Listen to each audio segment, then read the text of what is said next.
मित्रांनो, परत एकदा स्वागत आहे तुमचं माझ्या मिनी ब्लॉगमध्ये. तर सकाळी सकाळी लवकर उठलो, कारण की आज आपल्या गल्लीत कार्यक्रम होता. तर गेलो मग आवरून वगैरे जेवायला.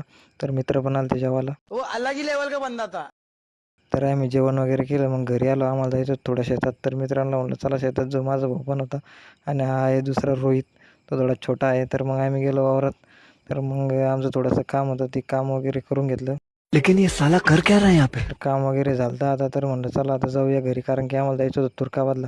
पाईप वगैरे पसरायचा होता, पाईप वगैरे पसरून घेतला आणि मग निघालो घरी, कारण की आम्हाला जायचं होतं तुर्काबादला. म्हणलं चला लवकरात लवकर जाऊ, म्हणलं संध्याकाळी अंधार पडायच्या आधी लवकर येऊ म्हणलं. तर मग निघालो आम्ही तुर्काबादला. तर मग गेलो माझ्या भावाच्या घरी, त्याला घेतलं आणि निघालो लगेच तुर्काबादला. तर हे बघा, तुर्काबादला जात जाता आम्ही थोडं इथं फोटो वगैरे काढले. तर मग आधी पेट्रोल टाकून घेऊ म्हणलं, मग त्याला कटिंग करायची होती. तर मग आईस्क्रीम वगैरे खाल्ली आणि निघालो मग घरी. तर चला भेटूया पुढच्या नवीन ब्लॉगमध्ये. तर असेच भारी भारी ब्लॉग बघण्यासाठी सबस्क्राईब करून ठेवा. तर भेटूया पुढच्या नवीन ब्लॉगमध्ये. धन्यवाद.